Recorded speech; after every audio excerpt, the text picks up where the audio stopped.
Di sebuah gang padat di kawasan Bintaro, Jakarta Selatan, berdirilah sebuah warung sederhana dengan papan nama kayu bertuliskan, "Mie Ayam Bangka Pak Arman." Tidak ada hiasan mencolok atau dekorasi mewah, hanya warung semi permanen dengan kursi plastik dan meja kayu panjang. Namun entah bagaimana, sejak 3 bulan terakhir, warung itu tak pernah sepi dari pagi sampai malam. Orang-orang rela antre panjang demi semangkuk mie ayam yang konon rasanya luar biasa.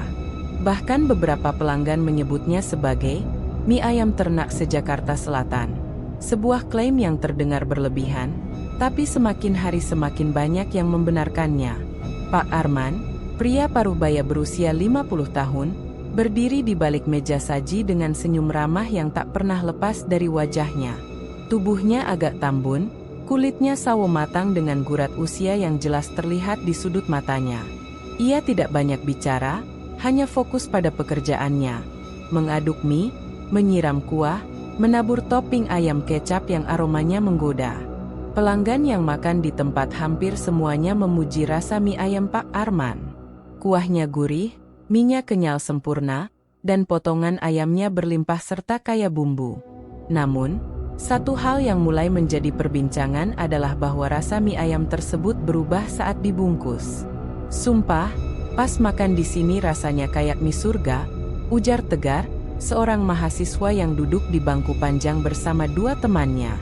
"Tapi pas gue bungkus buat temen kos, katanya rasanya biasa aja." "Aku juga ngalamin.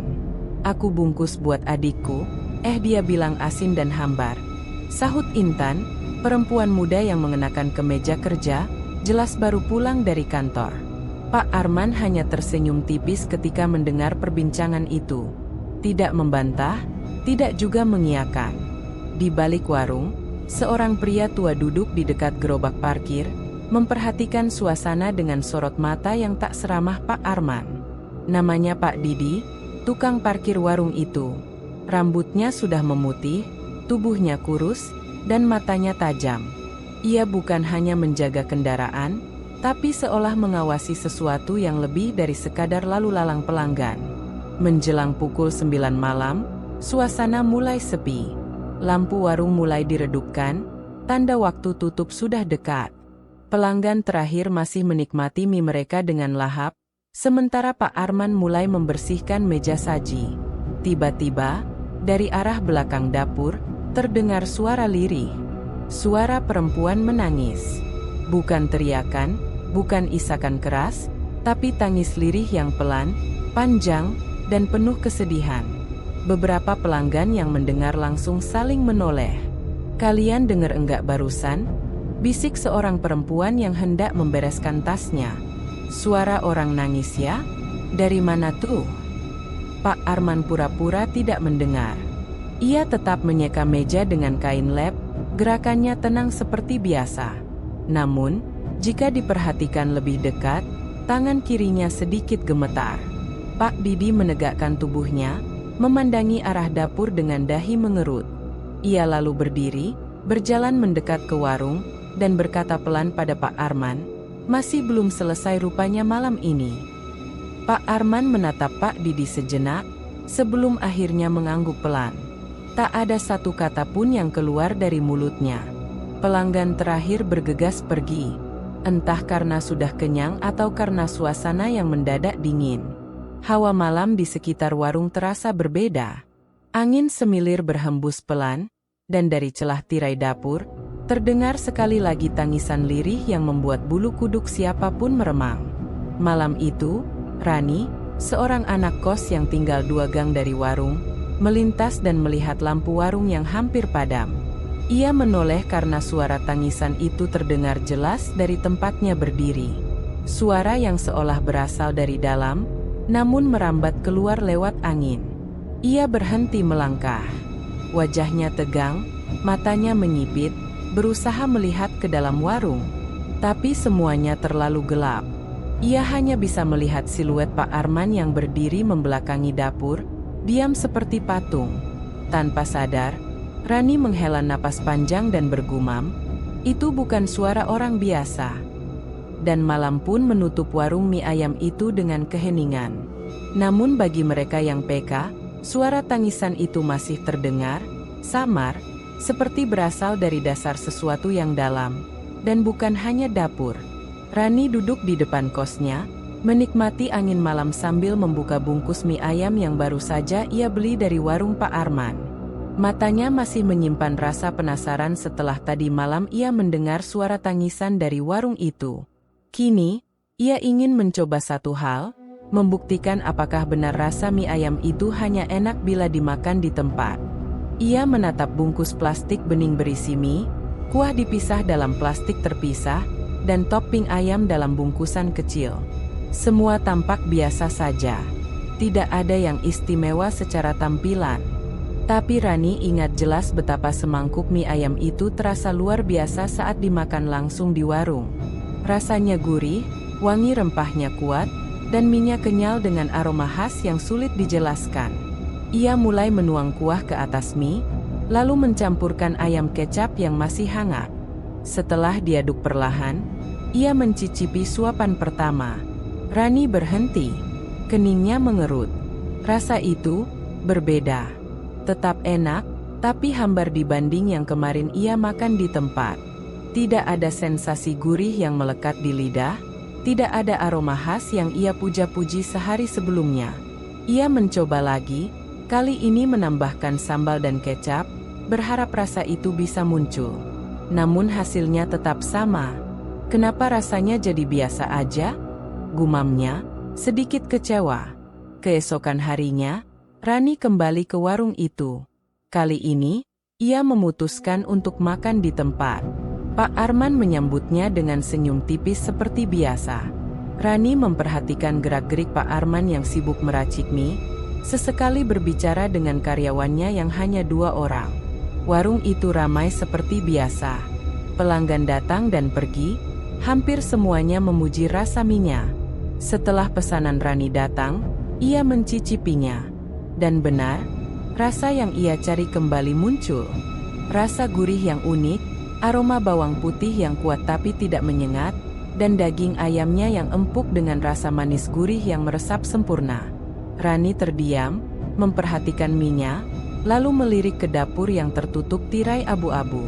Ada sesuatu yang tidak masuk akal. Ini bukan sekadar perbedaan karena makan di tempat atau dibungkus. Rasa mie itu berubah, seolah ada sesuatu yang ikut masuk dalam sajian saat ia makan langsung di sana. Selesai makan, Rani membayar seperti biasa. Tapi kali ini ia memutuskan untuk memberanikan diri bertanya. Pak Arman, boleh tanya? Kenapa ya mie ini kalau dimakan di tempat enaknya luar biasa, tapi kalau dibungkus rasanya beda banget? Pak Arman terdiam sejenak. Tatapan matanya sedikit berubah, meski tetap tersenyum. Lidah orang beda-beda, Mbak. Mungkin suasana di tempat bikin rasanya lebih terasa. Jawabnya singkat. Rani mengangguk pelan, tapi hatinya tak puas. Ia tahu perasaannya tidak salah.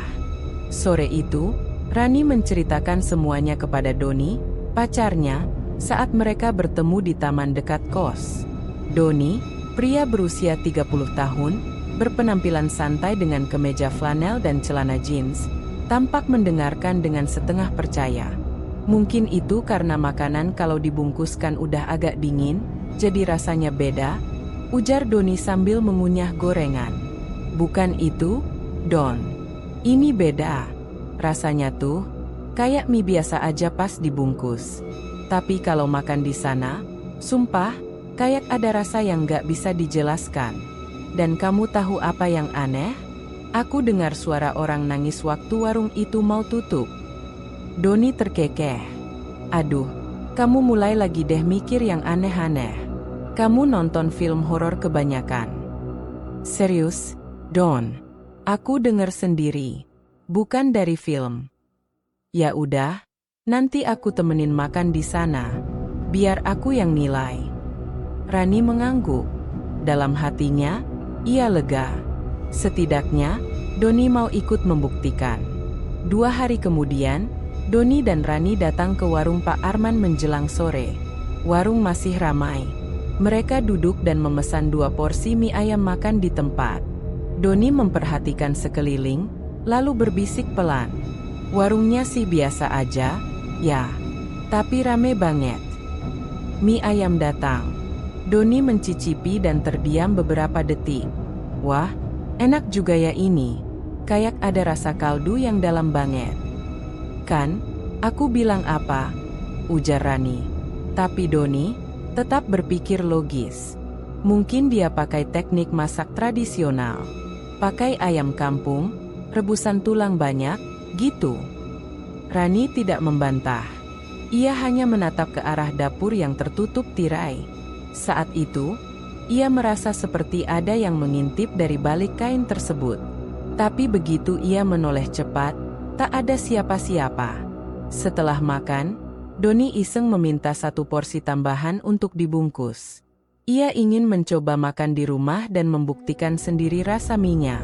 Pak Arman melayani dengan senyum yang sama. Untuk siapa, Mas? Tanya Pak Arman pelan. Buat dimakan di rumah aja. Pengen nyobain juga? Beda nggak rasanya? Jawab Doni. Pak Arman hanya mengangguk. Malam itu, sekitar pukul 10 malam, Doni membuka bungkus mie ayam di rumah kontrakannya. Ia menuang kuah dan ayam, lalu mencicipi. Setelah suapan pertama, alisnya langsung mengerut. Loh, beda banget rasanya. Hambar, gumamnya. Kok bisa gini? Ia mencoba beberapa suapan lagi, tapi rasa itu tetap datar. Tidak ada gurih yang sama seperti di warung. Bahkan, ada aroma aneh seperti bau tanah basah yang samar-samar tercium dari kuahnya. Doni menutup bungkus mie itu dan memutuskan tidak menghabiskannya. Tak lama setelah ia meletakkan sendok, ponselnya berbunyi. Pesan dari Rani. Don, tadi aku lihat bayangan perempuan di balik dapur pas kamu ke kasir. Kamu nggak lihat? Doni menatap pesan itu beberapa detik. Lalu tiba-tiba, dari arah dapur rumahnya, terdengar suara, seperti seseorang menarik napas panjang, diikuti suara lirih, seperti tangisan. Tangisan halus, seolah berasal dari balik dinding. Doni menoleh cepat. Dapur gelap. Tidak ada siapa-siapa. Tapi suara itu masih terdengar. Langit Bintaro sore itu tampak mendung. Udara lembab dan angin bertiup pelan di sela ganggang padat pemukiman. Rani duduk di warung kopi kecil dekat tempat kosnya, menunggu Doni datang. Pikiran Rani tidak lepas dari kejadian 2 hari lalu, saat Doni mengaku mie ayam bungkus dari warung Pak Arman terasa hambar dan aneh. Tapi yang paling mengganggunya adalah pesan Doni terakhir malam itu. Kayaknya tadi ada suara tangisan dari dapur rumah gue. Setelah itu, Doni tak membalas pesan Rani lagi sampai pagi. Don, tadi malam kamu dengar suara itu beneran? Tanya Rani, begitu Doni datang dan duduk di depannya. Doni mengangguk. Wajahnya tampak lelah. Awalnya gue pikir suara dari luar. Tapi makin lama, suaranya makin jelas. Nangis pelan, kayak cewek. Gue samperin ke dapur, kosong. Tapi hawa dingin banget, Rin. Gue langsung nutup pintu dan tidur pakai selimut. Rani menelan ludah. Gue pernah denger juga. Waktu malam-malam lewat depan warung itu, suaranya kayak dari dalam, tapi lirih banget. Kita harus pastiin sendiri. Gue mau lihat, Rin. Warung itu tutup jam berapa? Biasanya jam 9 malam udah sepi, kadang setengah 10 baru beres. Doni mengangguk. Kita intai dari jauh. Kalau benar suara itu muncul tiap malam, kita akan tahu. Jam sudah menunjukkan pukul 9:15. Warung mie ayam Pak Arman tampak mulai meredup. Kursi-kursi sudah diangkat ke atas meja. Karyawan mulai mencuci alat-alat dapur. Lampu bagian dalam dipadamkan satu persatu, menyisakan cahaya dari dapur dan sedikit dari lampu depan. Rani dan Doni berdiri tak jauh dari warung, bersembunyi di balik pagar rumah kosong yang persis di seberangnya. Posisi mereka cukup aman untuk melihat aktivitas warung, tanpa terlihat. Pak Arman terlihat berdiri di dekat meja kasir. Sendirian. Ia menatap ke arah dapur dengan ekspresi kosong. Gerak tubuhnya kaku, seolah sedang menunggu sesuatu. Tak lama kemudian, tepat pukul 9.30, suasana tiba-tiba berubah. Angin malam bertiup lebih dingin. Dari balik tirai dapur, terdengar suara pelan, suara tangisan. Tangisan perempuan. Suara itu terdengar jelas dalam keheningan malam. Bukan isak keras, tapi lirih, menyayat, dan panjang. Seperti suara dari seseorang yang sedang meratapi sesuatu. Rani langsung mencengkram lengan Doni. "Dengar, Don. Itu dia." Doni menelan ludah. "Ya, gue dengar." Mereka memandangi warung itu dengan mata lebar. Tak ada orang lain di sana selain Pak Arman. Dua karyawan tampak sudah keluar dari pintu belakang, kemungkinan pulang lebih awal. Namun Pak Arman tetap berdiri di tempatnya, membelakangi arah dapur. Tak bergeming, seolah sudah terbiasa dengan suara itu. Tangisan itu terus berlanjut selama hampir 2 menit. Lalu sunyi. Pak Arman bergerak. Ia berjalan perlahan ke arah dapur, membuka tirai, dan menghilang ke dalamnya. Rani menahan napas. "Kita harus tahu apa yang ada di balik dapur itu. Besok gue mau coba pura-pura tanya, atau masuk pas dia lengah." Doni menatap ke arah warung, lalu ke arah langit malam yang tampak makin pekat. "Rin, ini udah nggak masuk akal. Kalau bener ini bukan cuma suara biasa, lo harus hati-hati. Gue juga bakal bantu, tapi kita pelan-pelan aja. Jangan gegabah." Rani mengangguk, tapi pikirannya sudah penuh dengan pertanyaan. Siapa yang menangis di balik dapur itu? Kenapa hanya terdengar menjelang tutup? Dan kenapa Pak Arman tampak menerima suara itu sebagai sesuatu yang biasa? Keesokan harinya, Rani kembali datang ke warung lebih awal. Ia memesan semangkuk mie ayam seperti biasa. Suasana masih ramai, pelanggan terus berdatangan. Pak Arman tetap dengan senyum ramahnya, melayani tanpa banyak bicara. Namun kali ini, Rani memperhatikan satu hal yang luput dari perhatiannya selama ini. Di dekat meja racik mie, ada rak kecil penuh dengan bunga kantil dan melati yang mulai layu. Tidak biasa untuk warung makanan. Ia juga mencium aroma samar dupa yang tertutup oleh wangi kuah ayam. Aroma itu hanya tercium sesekali, seperti angin menyapu pelan dari dapur. Setelah makan, Rani pura-pura mencari kamar mandi dan mendekat ke arah dapur. Tirai masih tertutup, dan suara dari dalam hanya riuh air dan suara panci. Tapi ketika Rani hampir menyibak tirai itu, tangan seseorang menepuk pundaknya. Pak Arman berdiri di belakangnya, wajahnya masih tersenyum tapi matanya tajam.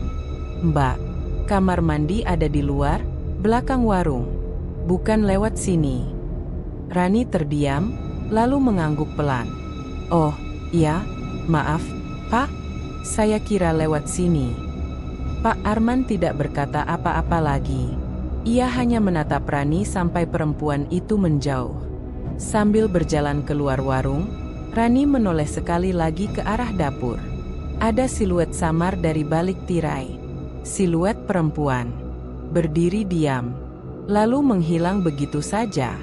Malamnya, Rani menulis semua kejadian itu di buku catatannya. Ia merasa semua ini mengarah ke satu kesimpulan. Ada sesuatu, entah makhluk atau arwah, yang tinggal di balik dapur warung itu. Dan entah bagaimana, sesuatu itu berhubungan dengan rasa mie yang luar biasa bila dimakan langsung di tempat. Suara tangisan itu bukan sekadar gangguan, tapi mungkin bagian dari perjanjian yang belum selesai. Pagi itu, Rani sudah bersiap keluar lebih awal dari biasanya. Di tangannya, ia membawa 2 bungkus mie ayam dari warung Pak Arman, yang ia beli setengah jam sebelumnya.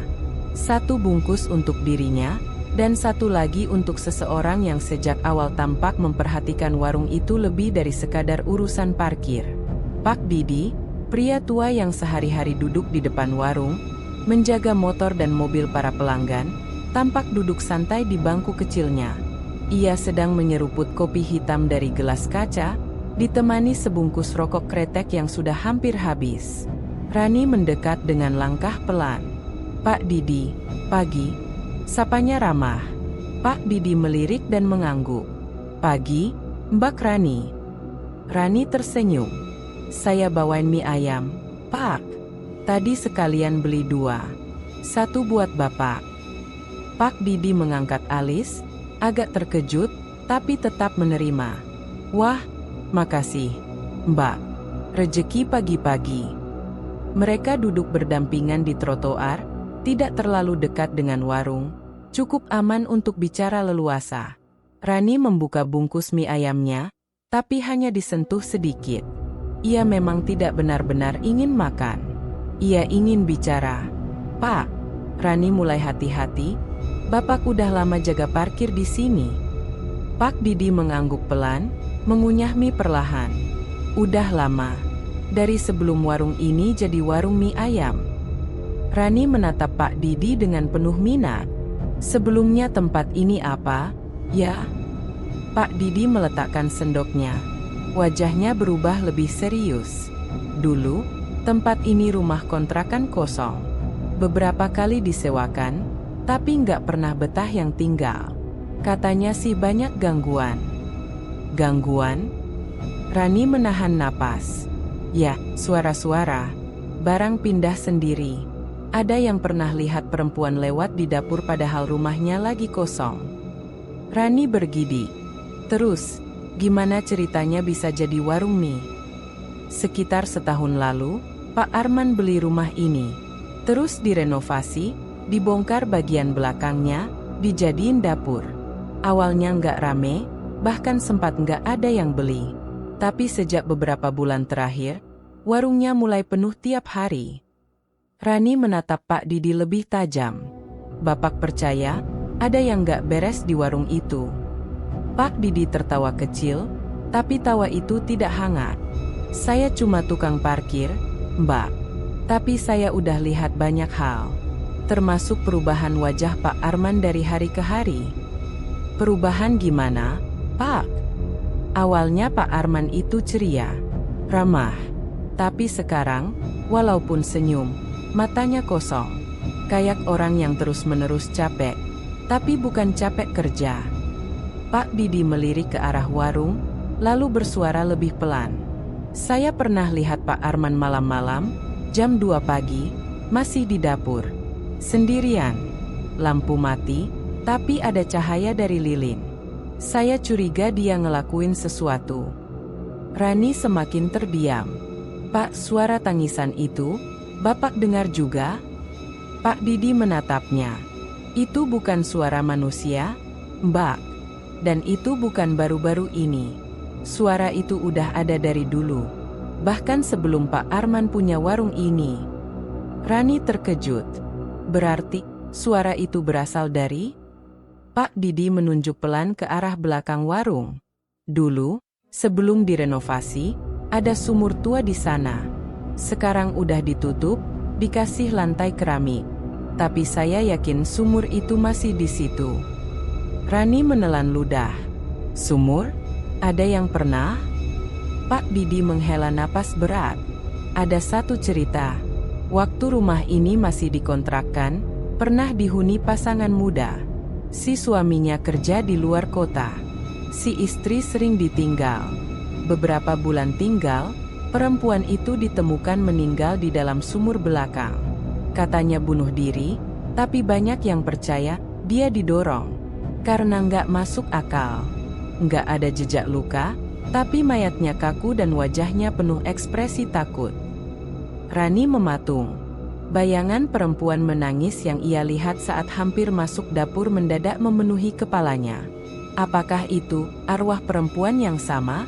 Pak Didi melanjutkan. Sejak kejadian itu, rumah ini kosong bertahun-tahun. Nggak ada yang mau nyewa. Sampai akhirnya dibeli Pak Arman. Saya nggak tahu dia tahu sejarah rumah ini atau enggak. Tapi kalau dilihat dari caranya mengurus dapur itu, sepertinya dia tahu lebih banyak dari yang dia tunjukkan. Siang itu, Rani kembali ke kamar kosnya dengan kepala penuh. Ia memutar kembali semua kejadian dari awal. Keanehan rasa mie, suara tangisan, Pak Arman yang tertutup, dapur yang misterius. Dan kini, cerita sumur dan perempuan yang meninggal di dalamnya. Ia membuka catatannya, menuliskan ulang semua informasi dari Pak Bidi. Lalu sebuah pertanyaan muncul di benaknya. Apa yang sebenarnya dilakukan Pak Arman setiap malam di dapur? Malam harinya, Doni datang ke kos Rani membawa kamera ponsel dan senter kecil. Kalau benar kita mau ngintip dapur itu dari luar, kita harus siap. Minimal ada bukti rekaman, ujarnya. Rani mengangguk. Tapi jangan sampai ketahuan. Kita intai dari gang belakang. Dinding dapur itu langsung ke arah luar, dan ada ventilasi kecil. Doni siap. Kalau suara itu muncul lagi, dan kita bisa rekam, mungkin kita bisa cari tahu siapa sebenarnya perempuan yang nangis itu. Rani menatap Doni. Dan siapa yang bikin dia terus-terusan menangis. Malam itu, gang belakang warung mie ayam Pak Arman terasa lebih sunyi dari biasanya. Rani dan Doni menyusuri lorong sempit dengan langkah pelan. Di tangan Doni sudah tergenggam ponsel dengan aplikasi perekam video aktif. Sementara Rani membawa senter kecil yang dibungkus kain agar cahayanya tidak terlalu terang. Dinding belakang warung terbuat dari tembok bata yang diplester setengah jadi. Di bagian atas, tepat di bawah atap seng, terdapat ventilasi kecil berbentuk segi empat. Dari sana, hawa hangat bercampur aroma mie rebus dan bawang putih samar tercium. Namun yang paling mencolok adalah bau lain. Sesuatu yang basah dan apek. Seperti bau sumur tua. Rani menunjuk ke arah ventilasi. Kita intip dari situ. Doni mengangguk, lalu perlahan naik ke atas tong sampah kosong yang diletakkan dekat tembok. Dari celah ventilasi, ia bisa melihat sebagian isi dapur. Cahaya di dalam remang. Pak Arman terlihat duduk di lantai, membelakangi pintu. Di depannya ada lilin kecil yang menyala. Ia sedang memegang sesuatu, seperti mangkuk kosong dari warung, tapi posisinya diletakkan seperti altar. Di sekelilingnya ada taburan bunga melati, dan, yang paling mengagetkan, gumpalan rambut panjang yang dililit dan diletakkan di atas daun pisang. Doni terdiam beberapa detik, lalu menunduk pelan sambil berbisik ke Rani. Dia lagi semedi atau ritual. Rin. Di lantai, depan lilin, ada bunga, rambut, dan mangkuk kosong. Wajah Rani menegang. Ia meraih ponsel Doni dan menyalakan mode perekam suara. Rekam suaranya. Kalau ada suara tangisan itu muncul lagi, kita harus punya buktinya. Beberapa menit mereka menunggu. Pak Arman masih dalam posisi yang sama, duduk diam, hanya sesekali bergumam pelan seperti sedang membaca doa atau mantra. Lalu suara itu datang. Perlahan, halus, dari arah dalam dapur, bukan dari mulut Pak Arman. Tangisan lirih, pelan dan menyayat. Suara perempuan. Bukan dari luar, bukan dari televisi, tapi dari dalam, entah dari sudut dapur, atau dari balik lantai yang diduduki Pak Arman. Tangisan itu terdengar selama hampir 2 menit, dan Doni berhasil merekamnya. Ketika suara berhenti, Pak Arman membuka matanya, berdiri perlahan, lalu menutup lilin dengan mangkuk kosong tadi. Seolah semua sudah selesai. Rani menarik Doni turun dari tong. Kita cukupkan sampai di sini dulu. Mereka meninggalkan gang belakang secepat mungkin, dengan jantung berdetak keras. Keesokan harinya, Rani kembali ke warung seperti biasa. Ia memesan 1 porsi mie ayam dan duduk di pojok ruangan, mencoba melihat ke arah dapur. Tirai abu-abu yang memisahkan area dapur dari area makan tetap tertutup. Tidak pernah terbuka, tidak ada aktivitas yang terlihat dari luar. Rani memperhatikan satu hal yang selama ini tidak ia sadari. Semua kegiatan masak dan racik mie dilakukan di depan, tapi tidak ada seorang pun yang pernah melihat isi dapurnya. Padahal, biasanya di warung-warung lain, dapur terbuka atau setidaknya karyawan mondar-mandir ke sana. Yang lebih aneh lagi, semua karyawan warung seolah enggan mendekati tirai dapur. Seusai makan, Rani berpura-pura ingin membantu mengembalikan mangkuk ke belakang. Ia berdiri dengan mangkuk kosong dan mendekat ke area tirai. Namun, Seorang karyawan, pria muda berkacamata yang biasanya bertugas mencuci piring, segera menghentikannya. "Maaf, Mbak, itu biar saya saja," katanya cepat, tangan terulur mengambil mangkuk dari tangan Rani. "Oh, saya kira boleh ke belakang," ujar Rani pura-pura bingung. "Enggak, dapur khusus Pak Arman. Kami juga nggak boleh masuk kecuali disuruh langsung." "Maksudnya, semua masakan dimasak sendiri sama Pak Arman?" Karyawan itu menunduk pelan. "Iya, nggak pernah ada yang bantuin beliau ke belakang. Kami cuma bantu bagian depan." "Kenapa?" Rani mencoba menggali. "Maaf, Mbak, saya nggak enak ngomong. Tapi, kita semua disuruh nurut aja. Dan jangan tanya-tanya soal dapur." Karyawan itu lalu pergi ke belakang, dan tirai tetap tertutup rapat. Rani semakin yakin ada sesuatu yang disembunyikan di balik tirai abu-abu itu. Sore harinya, Rani dan Doni mendengarkan rekaman suara tangisan yang mereka ambil malam sebelumnya. Tangisan itu begitu jelas, tidak terdengar seperti suara manusia biasa. Ada kesedihan dalam suara itu yang terasa menusuk, seolah menyimpan luka yang belum sembuh bertahun-tahun. "Kalau ini bukan suara manusia, Rin, berarti kita berurusan dengan makhluk dari dunia lain," ujar Doni, serius. "Dan dia terjebak di dapur itu. Atau sengaja dikurung," balas Rani. Doni menatap layar ponselnya. "Kita harus cari tahu lebih banyak. Tentang rumah ini. Tentang siapa pemiliknya dulu. Tentang perempuan yang katanya mati di sumur." Rani mengangguk. "Besok, kita cari warga lama. Kita cari bukti lain. Karena, ini bukan cuma soal suara. Ini soal apa yang bikin mie ayam itu terasa begitu enak hanya kalau dimakan di tempat." Mereka berdua terdiam. Karena mereka tahu, semakin dalam mereka menyelidiki, semakin mereka menyentuh sesuatu yang seharusnya tidak diganggu. Tapi mereka sudah terlalu jauh untuk mundur. Malam itu, Rani terlelap lebih cepat dari biasanya. Kepalanya dipenuhi berbagai pertanyaan yang belum terjawab, tapi tubuhnya terlalu lelah untuk terus berjaga. Suasana kamar kos sunyi, hanya terdengar dengkuran samar dari kamar sebelah. Jendela sedikit terbuka, membiarkan angin malam menyusup masuk.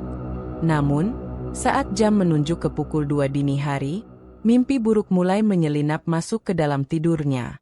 Dalam mimpinya, Rani berada di dalam warung Pak Arman. Semua tampak seperti biasa, meja kayu panjang, kursi plastik, aroma mie yang menggoda. Tapi ada satu hal yang janggal, tidak ada satupun orang di sana. Warung itu kosong, sunyi, bahkan suara kendaraan dari jalan depan pun lenyap. Ia berdiri di tengah ruangan, memegang mangkuk mie ayam yang masih mengepul. Rani menatap isinya, mie yang menggulung rapi, ayam kecap di atasnya, dan kuah berwarna keemasan. Tapi perlahan, kuah itu berubah warna, menjadi merah tua, seperti darah. Rani menjatuhkan mangkuknya.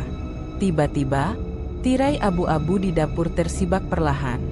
Suara isakan terdengar, semakin lama semakin jelas. Dari balik tirai, muncul sosok perempuan dengan rambut panjang terurai. Wajahnya pucat, matanya merah membengkak seolah telah menangis bertahun-tahun.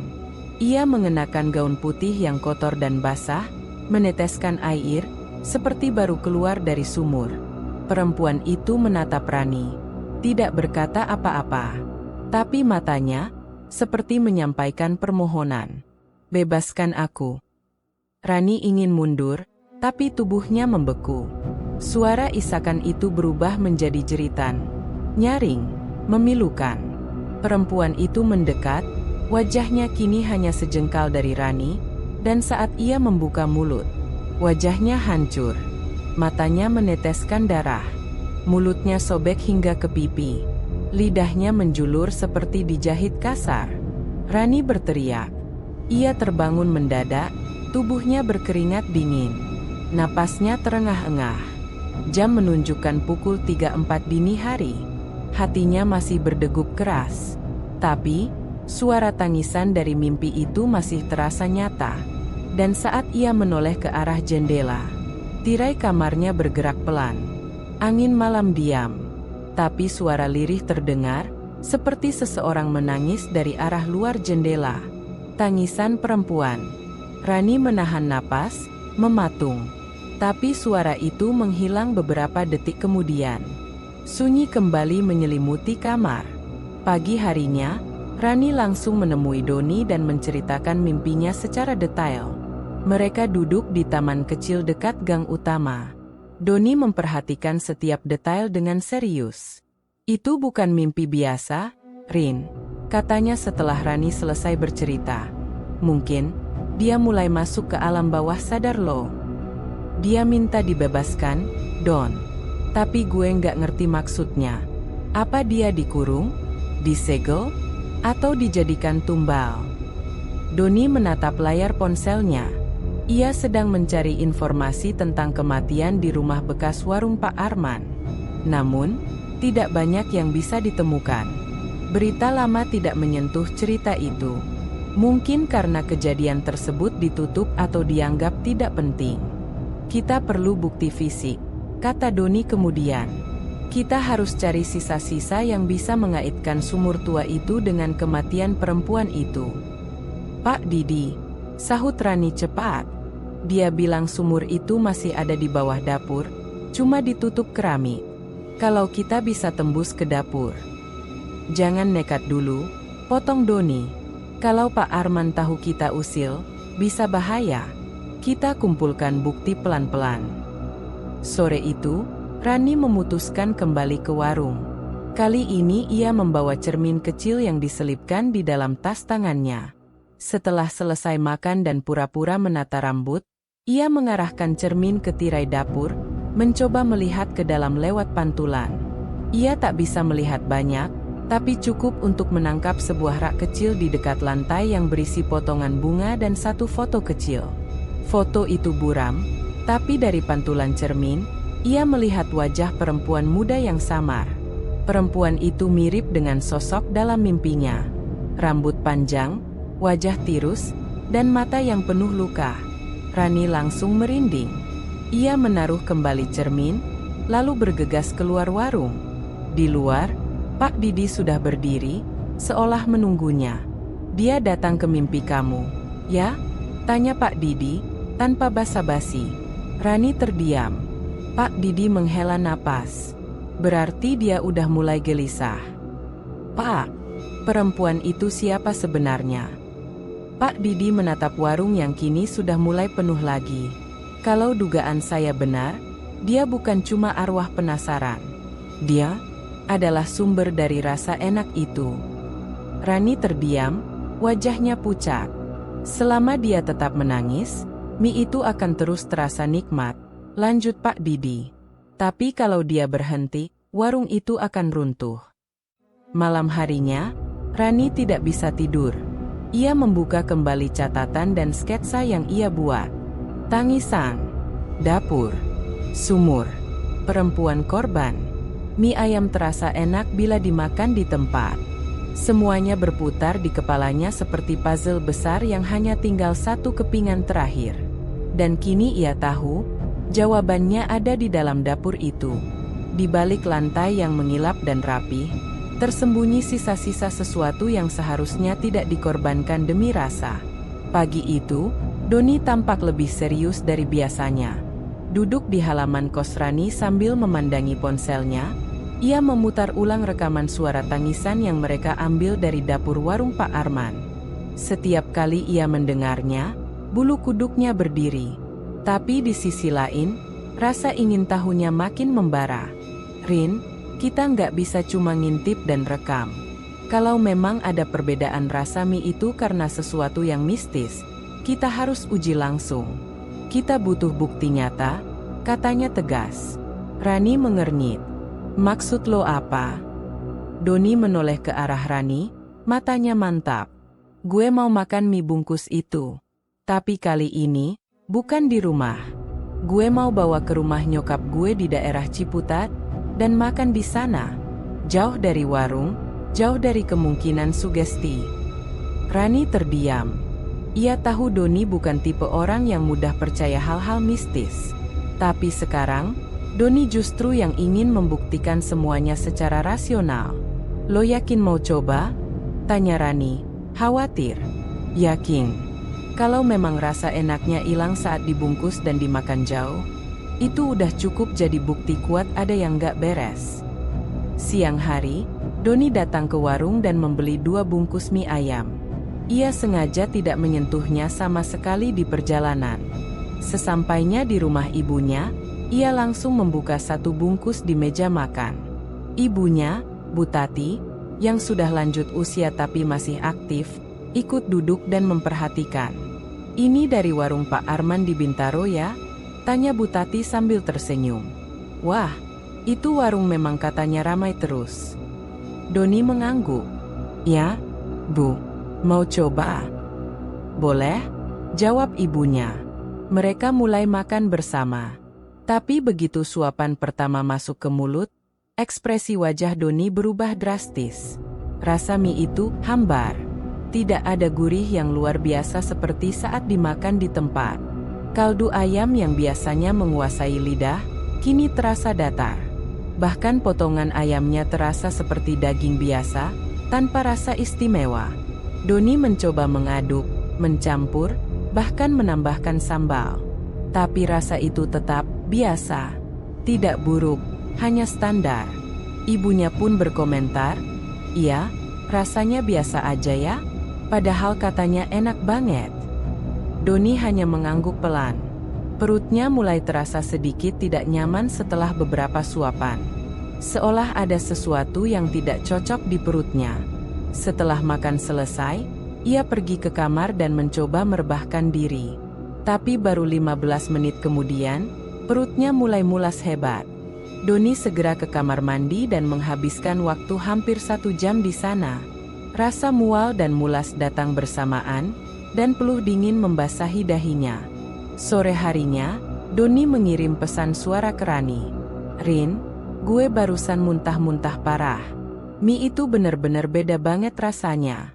Hambar, dan malah bikin mual. Tapi yang lebih aneh lagi, setelah muntah, gue mimpi aneh pas ketiduran bentar. Ada perempuan pakai baju putih, jalan pelan ke arah gue sambil bilang, 'Bukan tempatmu, pulanglah.'"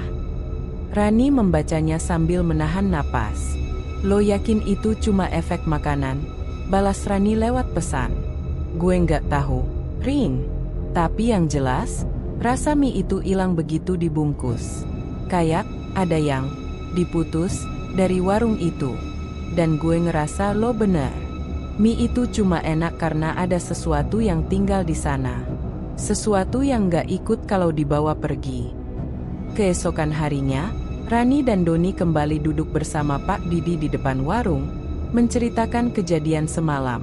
Pak Didi mendengarkan dengan kepala mengangguk-angguk, lalu berkata pelan, "Itu bukan pertama kalinya ada yang muntah setelah makan mie bungkus.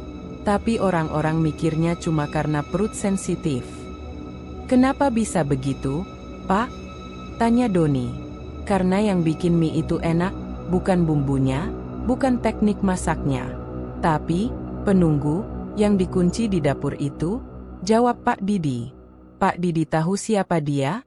tanya Rani. Pak Didi menghela napas panjang. "Saya punya satu dugaan, tapi saya belum berani yakin. Yang jelas, selama dia tetap di sana, dan ritual tetap dilakukan, rasa mie itu akan terus enak kalau dimakan langsung di warung. Tapi kalau dibawa pergi, makhluk itu tidak ikut. Maka rasa aslinya akan kembali, hambar, bahkan menimbulkan gangguan." Rani dan Doni saling berpandangan. Semua kejadian mulai menyatu dalam kepala mereka.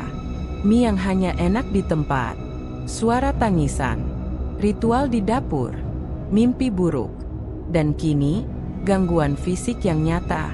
Kalau semua itu benar, berarti Pak Arman sudah membuat semacam perjanjian? Tanya Doni. Pak Didi tidak langsung menjawab. Ia menatap langit yang mulai memerah menjelang sore. "Saya pernah lihat Pak Arman mengubur sesuatu di lantai dapur sebelum warung itu buka," katanya akhirnya. Waktu itu saya pikir itu cuma fondasi. Tapi sekarang saya yakin, dia mengunci sesuatu di bawah sana. Sesuatu yang harus terus dipuaskan agar warung ini tetap ramai. Di malam harinya, Doni duduk diam di kamarnya. Ia menyalakan ponsel dan memutar ulang rekaman suara tangisan. Ia mendengarkannya berkali-kali, memperbesar volume, memotong bagian tertentu. Lalu, tiba-tiba, ia mendengar sesuatu di akhir rekaman. Sebuah suara samar setelah tangisan berhenti. Suara pelan, hampir tak terdengar. "Tolong, aku di sini." Doni langsung duduk tegak. Suara itu bukan tangisan. Itu suara permintaan tolong. Ia segera menelpon Rani. "Rin, kita harus bongkar isi dapur itu. Karena yang dikurung di sana, dia masih sadar. Dan dia minta diselamatkan." Pagi itu, langit Bintaro tertutup awan kelabu. Rani tidak langsung ke warung seperti biasanya. Hari ini, ia dan Doni sepakat untuk menyelidiki lebih jauh siapa sosok perempuan yang muncul di mimpi, dalam suara tangisan, dan kini bahkan terdengar memohon minta tolong melalui rekaman suara. Mereka memulai pagi dengan menemui Pak Didi lebih awal dari biasanya, sebelum pelanggan warung mulai berdatangan. "Pak," sapa Rani pelan, "kami butuh tahu lebih banyak soal perempuan yang pernah meninggal di rumah ini, sebelum jadi warung." Pak Didi tampak berpikir sejenak, lalu menunjuk ke arah gang dalam. "Ikut saya. Ada satu orang yang mungkin bisa bantu. Namanya Bu Yani. Dia warga lama, pernah tinggal di seberang rumah ini sebelum pindah ke ujung gang. Dia tahu soal kejadian itu, lebih dari saya." Bu Yani, perempuan setengah baya berkerudung, menerima mereka dengan ramah. Saat mendengar nama, warung mie ayam Pak Arman, wajahnya langsung berubah. "Kalian nanyain soal rumah itu?" tanyanya, menatap tajam. "Ya, Bu," jawab Doni. "Kami dengar dulu pernah ada perempuan meninggal di situ." Bu Yani menghela napas panjang. "Namanya Maya. Umurnya masih 25 waktu itu. Dia ngontrak sama suaminya, tapi sering ditinggal karena kerja luar kota. Saya kenal baik. Orangnya pendiam, tapi sopan." "Apa yang terjadi?" tanya Rani, mulai mencatat. "Waktu itu heboh.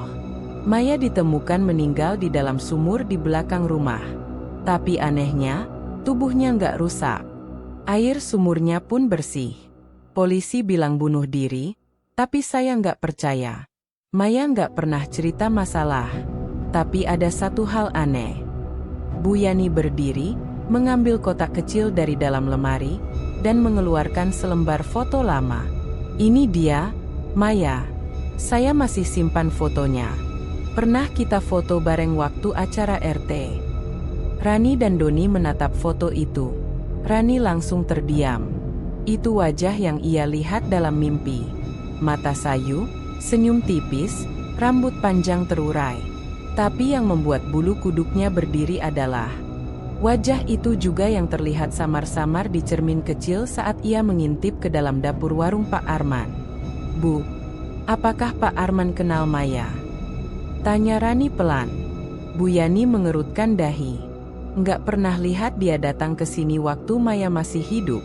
Tapi setelah Maya meninggal, rumah itu kosong bertahun-tahun. Sampai akhirnya dibeli sama Pak Arman." Doni bergumam, bisa jadi dia beli rumah itu karena tahu, atau justru karena dipandu sesuatu. "Pak Arman itu bukan orang asli sini," tambah Bu Yani. "Datang tiba-tiba, nggak pernah kenalan dengan warga. Tapi setelah buka warung, anehnya, pembeli datang terus. Padahal warungnya biasa aja." Rani menyimpan foto Maya di ponselnya setelah meminta izin memfotonya.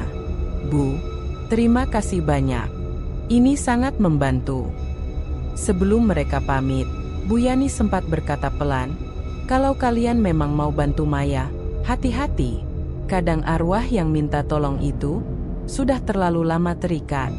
Kadang dia nggak bisa bedakan mana yang bantu, mana yang ganggu." Sore itu, Rani kembali ke warung. Ia sengaja datang lebih awal dan duduk agak lama, memperhatikan suasana dan pelanggan. Di salah satu rak di dekat meja kasir, ia memperhatikan laci kecil kayu yang tampaknya jarang dibuka. Setelah memastikan tidak ada yang melihat, Rani berjalan ke rak itu pura-pura melihat tisu, lalu dengan cepat menarik sedikit laci tersebut. Matanya membelalak. Di dalamnya terdapat bingkai foto lama yang terbakar di salah satu sudut. Ia hanya melihat sekilas, tapi cukup untuk mengenali wajahnya. Maya. Itu foto Maya, persis seperti yang ditunjukkan Bu Yani. Tapi ada bekas gosong di salah satu sudut. Seolah sengaja dibakar tapi tak sampai hangus seluruhnya. Rani buru-buru menutup kembali laci. Tapi saat ia hendak duduk, ia melihat Pak Arman sudah berdiri di dekat meja kasir. Tatapannya mengarah lurus ke arahnya. Wajahnya tetap ramah, tapi matanya tampak curiga. "Lagi cari tisu, Mbak Rani?" tanyanya, pelan. Rani berusaha tenang. "Iya, Pak. Saya kira tadi ada di rak situ." Pak Arman hanya mengangguk dan berjalan kembali ke arah dapur. Tapi sebelum tirai ditutup, ia sempat menoleh sebentar. Tatapan itu bukan lagi tatapan ramah. Ada sesuatu yang gelap di dalamnya. Malamnya, Rani dan Doni menyusun semua bukti. Mimpi Rani yang menghadirkan Maya. Suara tangisan dan rekaman minta tolong. Reaksi fisik Doni saat makan mie bungkus. Cerita Bu Yani dan foto lama Maya. Foto gosong Maya yang disembunyikan Pak Arman. "Gue rasa, Pak Arman bukan cuma tahu tentang Maya, tapi dia yang sengaja mengikat arwah Maya di dapur itu," ujar Rani pelan. Doni mengangguk. Dan tiap kali seseorang makan di tempat, arwah Maya dipaksa hadir, memperkuat rasa mie itu. Tapi tiap kali seseorang bungkus, arwah itu tetap terpenjara, dan karena itu, mie jadi hambar. Dan suara tangisan itu, bentuk penderitaan yang terus diulang. Tambah Rani. Mereka berdua saling berpandangan. "Rin," ucap Doni perlahan, "kalau semua ini benar, kita harus cari cara bebaskan Maya. Sebelum arwahnya jadi sesuatu yang lebih gelap karena terus dikorbankan." Rani menggenggam tangannya erat. "Aku setuju." Pagi itu, warung mie ayam Pak Arman tetap ramai seperti biasa. Pelanggan berdatangan silih berganti. Tak ada yang menyadari bahwa di balik aroma kuah ayam yang menggoda dan ramainya antrean, sedang terjadi pertempuran diam-diam antara rasa penasaran dan rahasia gelap yang sebentar lagi terbongkar. Rani dan Doni duduk di meja dekat pintu masuk. Mereka sudah sepakat, hari ini akan menjadi hari konfrontasi. Bukti dan saksi sudah cukup. Tinggal satu langkah terakhir, mendesak Pak Arman bicara. Mangkuk mie ayam mereka datang. Tapi tak satu pun dari mereka menyentuhnya. Tak lama, Pak Arman keluar dari dapur, seperti biasa memantau karyawan yang sibuk melayani pelanggan. Saat matanya menangkap pandangan Rani dan Doni, langkahnya sedikit melambat. Tapi ia tetap tersenyum tipis dan menghampiri. "Wah, Mbak Rani dan Mas Doni, rajin banget ya kesini. Nggak bosan?" sapanya. Rani langsung berdiri. "Pak, bisa bicara sebentar? Tapi bukan di sini." Pak Arman menatap mereka bergantian. Ia sempat ragu, lalu menunjuk ke arah lorong kecil di samping warung. "Ke situ aja, agak sepi." Mereka bertiga berdiri di lorong sempit, diapit dinding tembok dan pagar tetangga. Di sana, suara pelanggan tak terdengar jelas. Sepi, tapi cukup terbuka. Doni membuka pembicaraan lebih dulu. "Kami tahu soal Maya." Sekilas, rona wajah Pak Arman berubah. Tatapannya sempat kosong sejenak, tapi ia segera mengalihkan pandangannya. "Maaf?" tanyanya, pura-pura bingung. Rani mengambil ponselnya, membuka foto Maya yang didapat dari Bu Yani, lalu menunjukkannya. "Perempuan ini dulu tinggal di rumah ini sebelum Bapak jadikan warung." Pak Arman menelan ludah, perlahan. "Kami tahu dia meninggal di sumur belakang," lanjut Doni. "Dan sekarang kami juga tahu dia tidak pernah benar-benar pergi dari rumah ini." Pak Arman tertawa hambar. Kalian baca dari mana? Dengar dari siapa? Dari suara Maya sendiri, jawab Rani mantap. Dia datang ke mimpi saya. Dia minta tolong. Dan kami punya rekaman tangisannya. Kami tahu dia dikurung di dapur itu. Wajah Pak Arman mendadak menegang. Senyumnya hilang. Ia memandangi keduanya dengan dingin, lalu berkata pelan, "Kalian tidak tahu apa-apa." Doni menatap balik. "Justru karena kami tahu, kami datang baik-baik. Bukan untuk mengancam. Tapi Bapak harus bicara jujur. Apa yang Bapak lakukan di dapur itu tiap malam?" Pak Arman tertawa kecil, tapi nadanya getir. "Jujur itu nggak bikin orang bertahan hidup, Mas Doni. Apalagi kalau yang saya hadapi, bukan cuma dunia ini." Ia menatap langit sebentar, lalu menghembuskan napas panjang. "Saya nggak pernah niat jahat. Tapi saat hidup memojokkan saya, dan ada jalan keluar, saya terpaksa ambil." Rani memicingkan mata. Jalan keluar itu tumbal. Pak Arman tak menjawab langsung. Ia menatap lurus ke arah ujung lorong. "Awalnya saya cuma ingin jualan mie, tapi semua serba susah. Modal pas-pasan. Saingan banyak. Tempat ini angker, semua orang bilang begitu. Tapi suatu malam saya mimpi.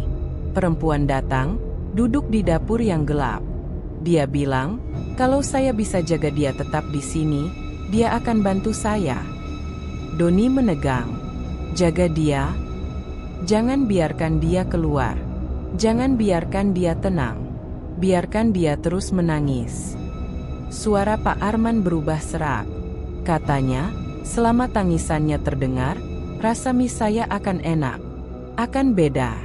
Orang-orang akan datang. Dan itu yang terjadi. Rani mundur satu langkah. "Tapi itu artinya Bapak mengurung arwah orang yang sudah meninggal." "Bukan saya yang mengurungnya," bentak Pak Arman tiba-tiba. "Saya cuma melanjutkan. Perempuan itu memang tidak pernah pergi sejak meninggal. Rumah ini menolaknya. Dia tinggal di sumur itu. Saya cuma membuat perjanjian." Doni mengepalkan tangan. "Perjanjian yang terus menyiksanya, Pak." Pak Arman tertunduk. "Saya tahu. Saya juga dengar tangisannya setiap malam. Tapi saya terikat. Kalau saya berhenti, bukan cuma warung ini yang habis. Saya bisa ikut lenyap."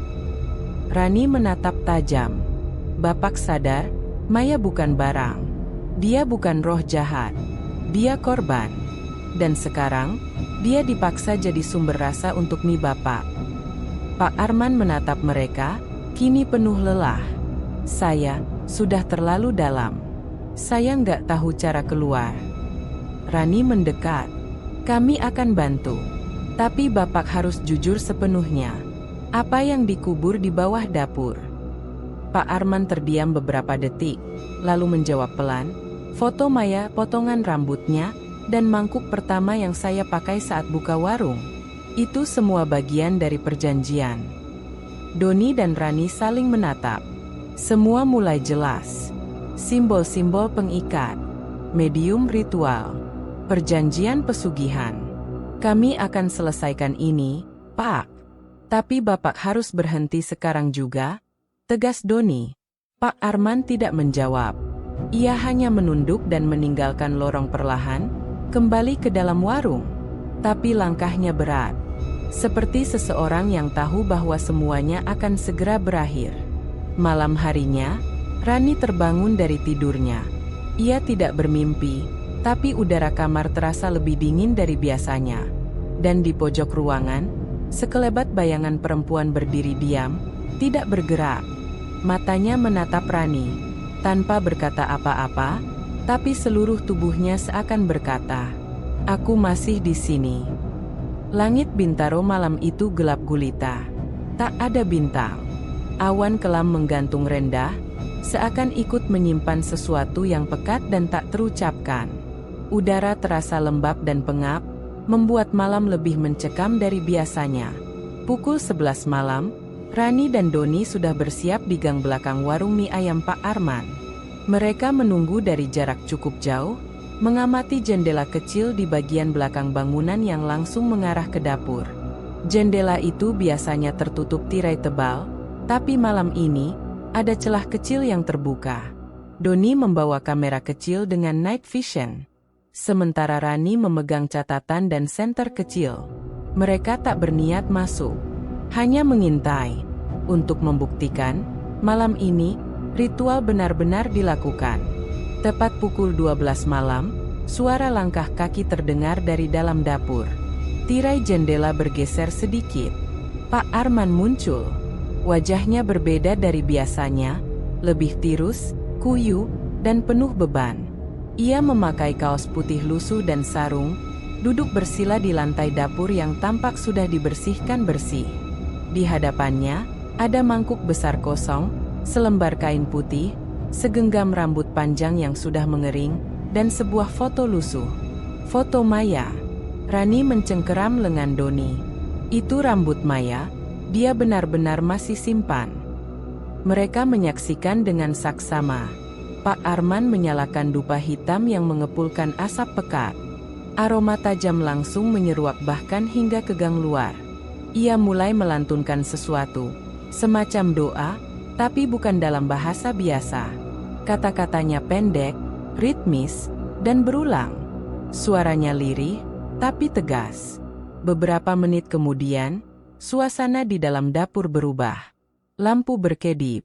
Bayangan muncul di sudut-sudut ruangan. Suara tangisan lirih mulai terdengar, tapi kali ini bukan dari tape recorder. Ini nyata, seperti suara seseorang yang menjerit dari dasar sumur. Rani menahan napas. Doni merekam segalanya. Kamera kecil itu menangkap sesuatu yang tidak terlihat oleh mata biasa. Bayangan perempuan. Samar-samar, di belakang Pak Arman, muncul sosok Maya. Rambut panjang menjuntai, wajahnya penuh luka, mata merah membengkak. Tapi yang paling mencolok adalah ekspresinya, penuh dendam dan luka yang tidak sembuh. Pak Arman terus membacakan doa. Lalu ia angkat mangkuk kosong itu, dan berkata, "Ini mangkuk pertama yang kau berkahi. Hari ini aku kembali perpanjang perjanjian ini. Selama tangisanmu tetap tinggal, mie ini akan tetap nikmat. Aku beri makan semua yang kau minta.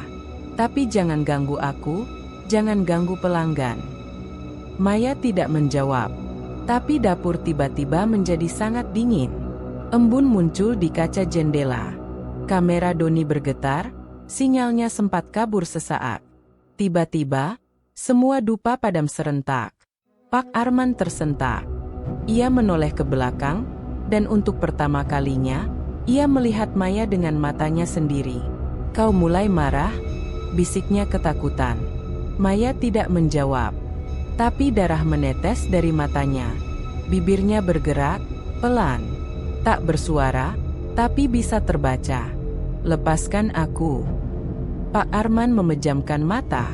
Ia menangis. Tubuhnya gemetar.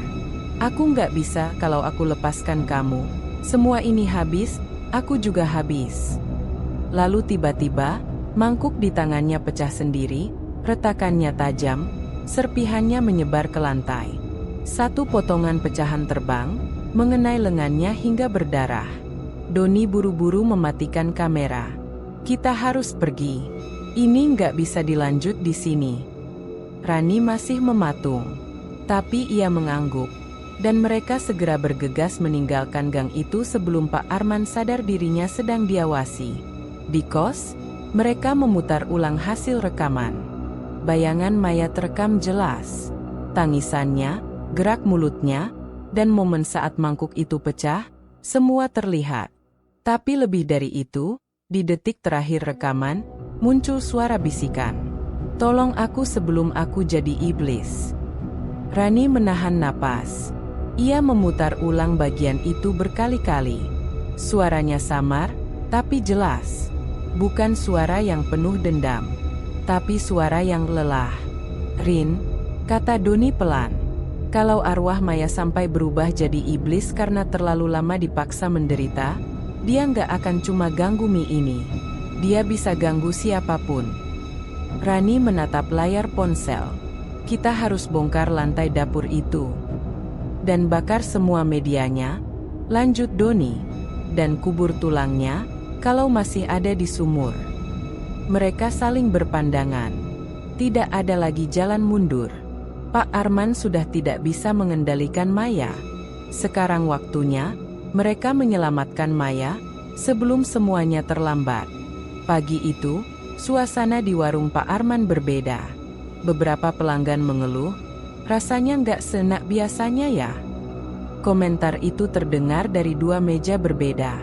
Pak Arman hanya diam, sesekali memandangi dapur sambil menggenggam tangannya yang diperban. Luka semalam belum kering, dan pikirannya tak tenang. Ritual terakhir bukan hanya gagal, tapi Maya mulai melawan. Ia sadar, kekuatannya atas warung ini mulai melemah. Sementara itu, Rani dan Doni kembali menemui Pak Didi. Mereka membawa hasil rekaman semalam, menunjukkan secara langsung bayangan Maya, mangkuk yang pecah, dan bisikan di akhir rekaman. Pak Didi menatap layar itu lama. Wajahnya semakin serius. Saya pernah dengar soal ini, katanya akhirnya. Pesugihan rasa. Jenis paling halus tapi sangat menipu. Tidak butuh darah manusia, tidak perlu pembunuhan. Cuma butuh satu hal, rasa sakit yang konstan dari makhluk tak kasat mata. Artinya Maya, dijadikan sumber energi untuk bikin rasa mie itu jadi enak? Tanya Doni. Ya, jawab Pak Didi. Setiap tangisannya mengalir, rasa mie itu menguat. Setiap luka batinnya bertambah, pelanggan makin ketagihan. Itu yang disebut tumbal rasa.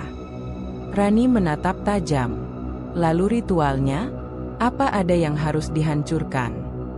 Biasanya, ujar Pak Didi pelan, ada 3 medium pengikat dalam pesugihan jenis ini.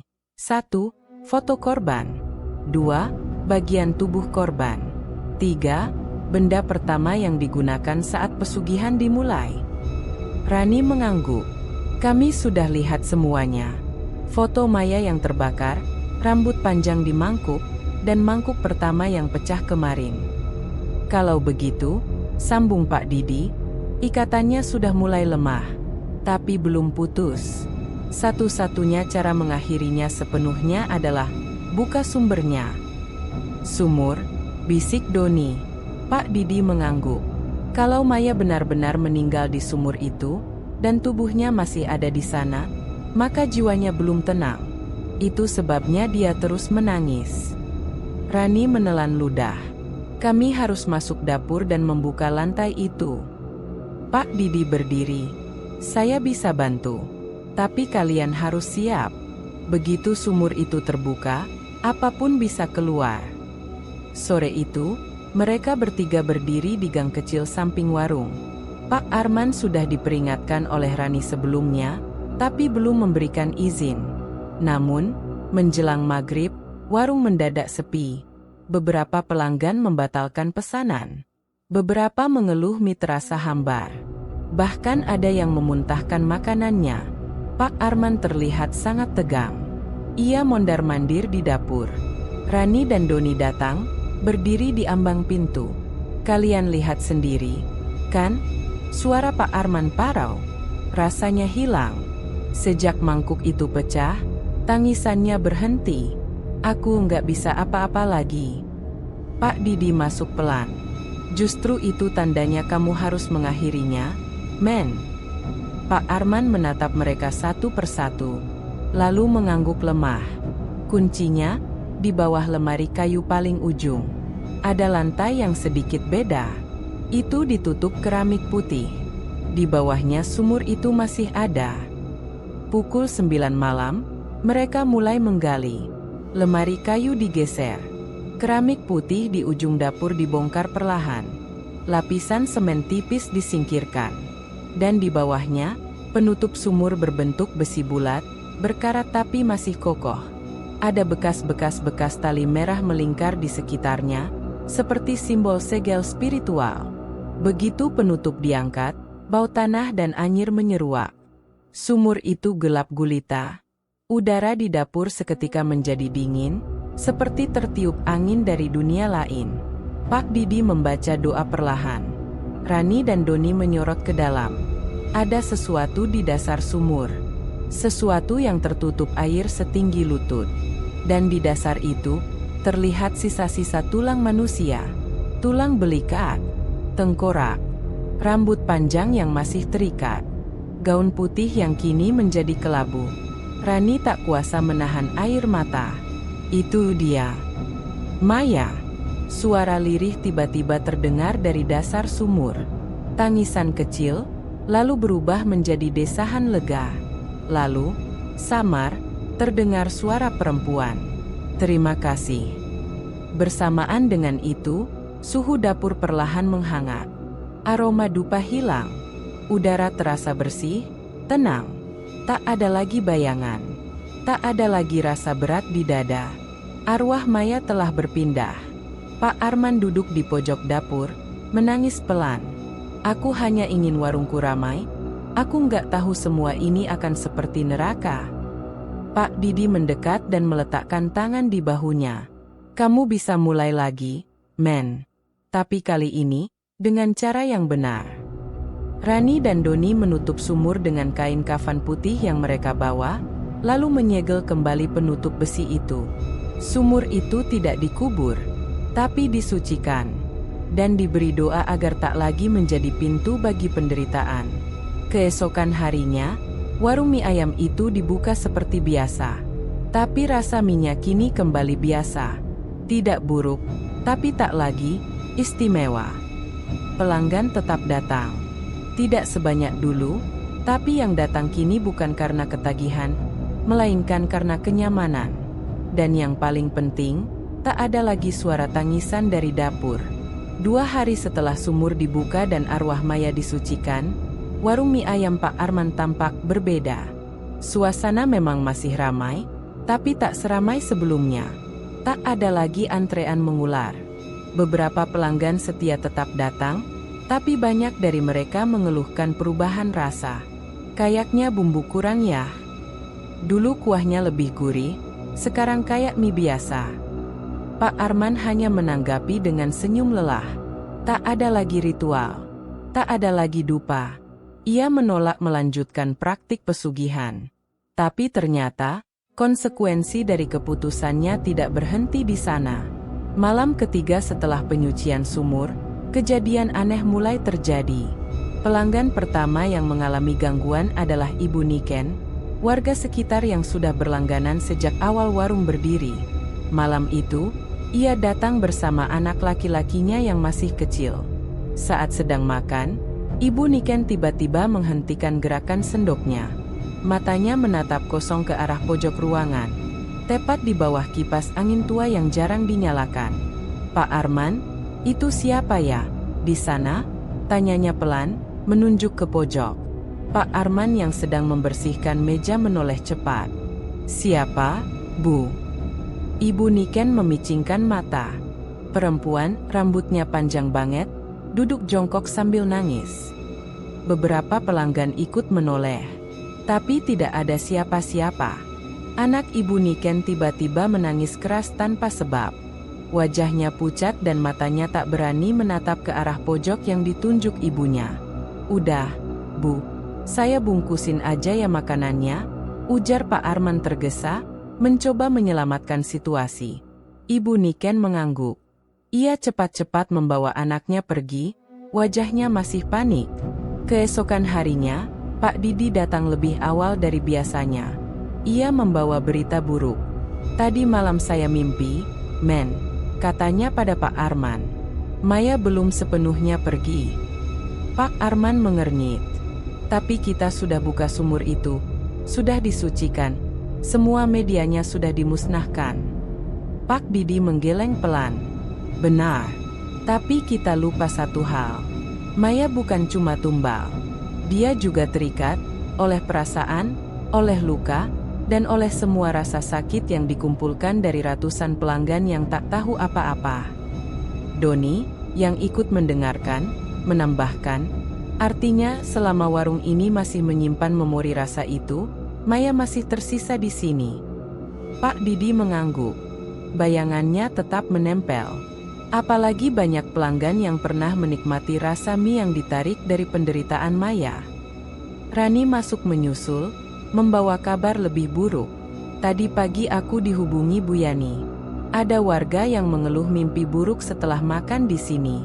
Mimpinya sama. Perempuan berbaju putih duduk di pojok dapur, menangis tanpa suara. Malam itu, Rani dan Doni memutuskan menginap di warung. Mereka duduk di salah satu meja paling pojok, mengamati situasi. Pak Arman memutuskan menutup warung lebih awal, jam 9 malam. Setelah semua pelanggan pulang, lampu utama dimatikan, menyisakan lampu redup di atas kasir dan dapur. Pukul 9:30, suara isak tangis pelan mulai terdengar. Dari arah dapur, Rani langsung menggenggam tangan Doni. Itu suara yang sama. Tiba-tiba, suhu ruangan menurun drastis. Tirai dapur bergoyang padahal tidak ada angin. Dan saat Rani menoleh ke arah dinding dekat lemari saus, ia terdiam. Bayangan Maya muncul. Tapi kali ini berbeda. Sosok itu lebih samar, seperti kabut.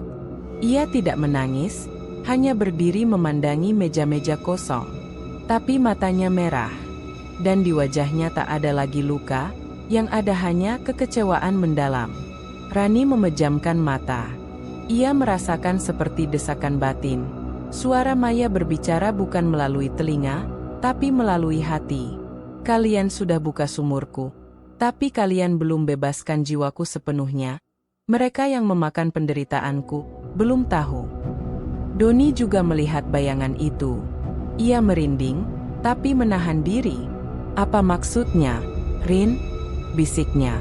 Dia ingin orang-orang tahu bahwa mie ini enak karena penderitaannya. Dia ingin kebenaran dibuka. Keesokan paginya, Rani membuat keputusan besar. Ia menulis postingan panjang di media sosialnya, menceritakan kisah lengkap tentang warung itu, tanpa menyebut nama warung secara eksplisit, tapi cukup jelas bagi yang pernah makan di sana. Ia ceritakan tentang rasa mie yang hanya enak saat dimakan di tempat, tentang suara tangisan yang terdengar menjelang tutup, tentang sumur lama dan perempuan bernama Maya, tentang bagaimana rasa enak itu datang dari penderitaan. Postingan itu viral. Sebagian orang menganggap itu cerita horor biasa. Tapi banyak juga yang mengaku merasakan hal aneh setelah pernah makan di sana. Mimpi buruk, gangguan tidur, bahkan rasa bersalah tanpa sebab. Beberapa pelanggan datang ke warung dan meminta maaf. Mereka berdoa di pojok warung. Ada yang bahkan membawa bunga. Warung itu berubah jadi semacam tempat perenungan. Bukan lagi sekadar tempat makan mie.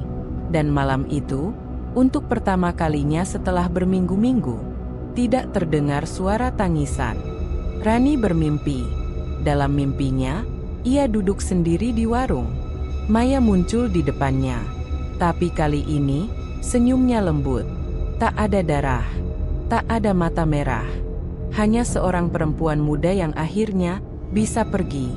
Terima kasih, karena membiarkan mereka tahu. Dan Maya pun menghilang, perlahan, bersama cahaya pagi yang masuk dari celah warung. Sudah hampir seminggu sejak Rani menulis unggahan viral tentang misteri warung mie ayam Pak Arman. Sejak itu, warung yang dulu tak pernah sepi kini berubah sunyi. Pelanggan makin sedikit, dan sebagian warga sekitar mulai menjaga jarak, takut terkena dampak mistis yang masih melekat. Namun, bagi Rani dan Doni, semuanya belum benar-benar selesai. Meskipun suara tangisan tak lagi terdengar, dan bayangan Maya tak muncul lagi di dapur, perasaan aneh tetap menyelimuti keduanya. Seperti ada beban yang belum selesai, atau energi yang masih menggantung, menunggu sesuatu. Malam itu, Rani terbangun mendadak pukul 2 dini hari. Suasana kamar kosnya sangat dingin, padahal AC tidak menyala. Ia mengusap kening, basah oleh keringat, lalu menoleh ke arah meja kecil di samping tempat tidur. Di sana, tergeletak mangkuk mie kosong. Padahal, ia yakin tidak makan mie semalam. Rani bergidik. Ia mendekat pelan. Di dasar mangkuk itu, terlihat tulisan samar yang terbentuk dari bumbu mie. Kau terlalu dekat. Tangannya gemetar. Ia menjatuhkan mangkuk itu ke lantai, tapi tak pecah. Ia terdiam, menahan napas. Detik berikutnya, suara tangisan lirih terdengar, tapi bukan dari luar kamar. Dari dalam lemari. Perlahan, lemari baju bergetar. Gagang pintunya bergerak sendiri. Rani mundur. Nafasnya pendek. Tapi sebelum sempat melangkah ke pintu, semua lampu padam. Dan dalam kegelapan, terdengar suara seorang perempuan. Jangan teruskan, nanti kalian ikut terbawa. Di tempat berbeda, Doni mengalami hal serupa. Saat ia tengah tertidur di kosnya, ia terbangun karena suara orang mengetuk jendela. Awalnya ia pikir maling. Tapi ketika membuka gorden, tidak ada siapa-siapa. Namun, di kaca jendela, tertulis dengan embun, "Jangan gali lebih dalam." Ketika ia berkaca, wajahnya sendiri memudar, dan berganti dengan wajah Maya, tapi dalam versi yang lebih menyeramkan. Mata hitam penuh amarah, bibir robek hingga ke pipi, dan gigi menghitam. Doni langsung terjatuh ke lantai dan menutup matanya. Saat ia berani membuka mata kembali, wajah itu telah hilang. Tapi peringatan itu terlalu nyata untuk dianggap halusinasi. Esok paginya, mereka berdua bertemu Pak Didi di pinggir lapak parkir, wajah sama-sama lelah dan pucat. "Kita salah langkah," ujar Rani lirih. "Kita pikir Maya sudah bebas, tapi ternyata tidak." Pak Didi menunduk lama. "Kalian terlalu dalam terlibat. Perjanjian itu bukan cuma soal arwah, tapi tentang ikatan energi, nama, dan kehendak. Bahkan saat kalian membongkar kebenaran, kalian ikut mengikatkan diri ke dalam cerita ini." Doni menggertakkan gigi. "Jadi kita nggak bisa keluar?" "Bisa," kata Pak Didi tegas. "Tapi dengan satu syarat. Kalian harus menghapus semua jejak cerita ini dari dunia luar. Internet, video, dan semua bentuk eksposur. Kebenaran sudah cukup dibagikan. Jangan berubah jadi eksploitasi." Rani tampak ragu, tapi banyak orang jadi sadar. Pak Didi menatapnya dalam. "Tapi arwah itu tak ingin dikenal. Ia ingin tenang, bukan jadi legenda." Sore itu, Rani memutuskan menghapus unggahannya di media sosial. Semua foto, video, dan utas cerita ia hapus satu persatu. Doni menghapus rekaman dari kamera. Semua jejak digital dibersihkan. Namun, meskipun sudah dilakukan, rasa cemas masih belum benar-benar pergi. Pukul 9 malam, mereka kembali ke warung Pak Arman. "Pak, saya cuma mau pastikan, sumur itu tetap tertutup?" tanya Rani. Pak Arman mengangguk. "Saya segel dengan doa dan kapur sirih. Dan saya taruh tulisan, 'Larangan membuka,' di atas penutupnya." Ia menatap mereka, pelan tapi mantap. "Saya akan tutup warung ini akhir minggu ini. Saya sudah cukup. Cukup dosa, cukup untung." Rani menghela napas panjang. Ia menatap ke sekeliling warung yang dulu penuh cerita dan rasa. Kini sunyi, kosong, dan dingin. Mungkin itu yang seharusnya. Sebelum keluar dari warung, Rani sempat menoleh ke dapur. Tirai kecil bergoyang pelan, padahal tidak ada angin. Tapi kali ini, tak ada bayangan. Tak ada tangisan. Hanya sebuah suara kecil yang lembut di telinga Rani. "Terima kasih, karena akhirnya kalian diam." Hari Sabtu, 2 hari sebelum warung mie ayam Pak Arman resmi ditutup. Sejak pengumuman itu disebar di lingkungan sekitar, hanya sedikit pelanggan yang datang. Sebagian besar datang untuk sekadar berpamitan, bukan untuk makan. Warung itu perlahan kehilangan denyutnya, seperti jiwanya telah pergi, meninggalkan bangunan yang masih berdiri. Namun, masih ada satu urusan yang belum selesai. Rani dan Doni tahu, meskipun suara tangisan telah hilang dan Maya tak lagi menampakkan diri, Energi warung itu belum bersih sepenuhnya. Terlalu banyak peristiwa, terlalu banyak jejak yang tertanam di setiap sudut, terutama dapur, tempat di mana semuanya bermula. Sore itu, bersama Pak Arman dan Pak Didi, mereka berdiri di tengah ruangan dapur. Lemari kayu yang menutupi sumur sudah digeser sejak penyucian. Namun, ada satu bagian yang belum tersentuh. Sebuah laci tua di bawah meja masak. Pak Arman menatapnya lama, lalu berkata pelan, "Saya selalu menghindari buka ini. Bukan karena takut, tapi karena saya tahu isinya." Rani berjalan mendekat, lalu perlahan menarik pegangan laci itu. Laci terbuka, berderit lambat. Di dalamnya, sisa foto Maya yang hangus sebagian, bagian wajahnya tergores. Sebuah kain putih lusuh berlumur bumbu mie kering. Cermin kecil retak, yang konon pernah digunakan Pak Arman untuk melihat penampakan di awal ritualnya. Dan satu kertas bertulisan tangan yang terlipat rapi. Rani membuka kertas itu. Tulisan tangannya bukan milik Pak Arman, tapi milik seseorang lain. Pak Arman pun mengangguk pelan. "Itu tulisan dukun tempat saya pertama kali minta petunjuk." Tulisan di kertas itu hanya satu kalimat. "Jika ingin rasa bertahan, biarkan air mata tetap mengalir dari dapur ini." Rani merinding. Satu kalimat yang menjelaskan seluruh kutukan warung ini. Doni mengambil cermin retak itu. Saat ia melihat pantulannya, wajahnya tidak muncul. Yang muncul hanyalah bayangan Maya, kali ini berdiri diam di dalam sumur, memandangi ke atas, tatapan kosong. Bukan dendam, tapi seolah berkata, "Kalian belum selesai." Pak Didi, yang sedari tadi diam, mengangkat tangan. "Kita bakar semuanya." Di halaman belakang, mereka membuat lubang kecil dan membakar seluruh isi laci, kain, foto, tulisan, dan cermin. Asap mengepul tebal. Tapi aroma dari pembakaran itu berbeda dari biasanya. Bukan sekadar bau benda terbakar, melainkan bau amis bercampur wangi dupa lama. Sambil membakar, Pak Arman membacakan doa dengan suara rendah. Kali ini bukan doa ritual, tapi doa permintaan maaf. "Maya, maafkan aku. Aku terlalu tamak. Aku terlalu buta. Semoga kau bisa tenang." Setelah api padam, mereka menimbun sisa abu dengan tanah. Dan saat itu juga, dari arah dapur, terdengar suara letupan kecil. Mereka segera masuk. Tirai dapur robek sendiri dari tengah, seakan ada sesuatu yang terlepas darinya. Suhu dapur berubah drastis. Tak lagi dingin seperti biasanya, tapi hangat seperti dapur normal pada umumnya. Rani mendekati penutup sumur. Ia jongkok di sampingnya, menempelkan telinga ke besi tua itu. Tak ada suara. Tidak tangisan. Tidak isakan. Hening. Malamnya, Doni kembali bermimpi. Tapi kali ini bukan mimpi buruk.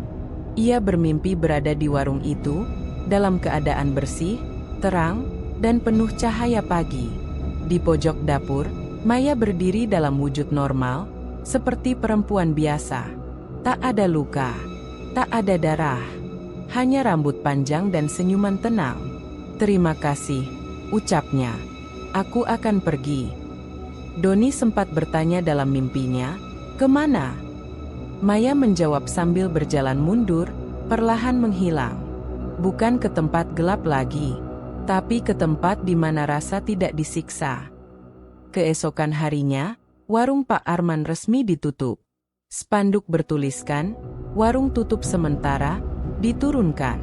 Perabotan dikemasi. Dapur ditinggalkan kosong. Sumur tetap ditutup rapat, disemen ulang oleh tukang yang sengaja didatangkan. Pak Arman memutuskan pindah keluar kota. Ia ingin memulai dari awal, bukan dengan warung mie, tapi membuka toko kecil sembako. "Saya ingin hidup biasa saja. Nggak perlu viral. Nggak perlu enak luar biasa. Yang penting tenang," ujarnya sebelum pergi. Sementara Rani dan Doni, meskipun sempat ditawari menulis cerita ini menjadi buku atau film dokumenter, memilih tidak mengambil kesempatan itu.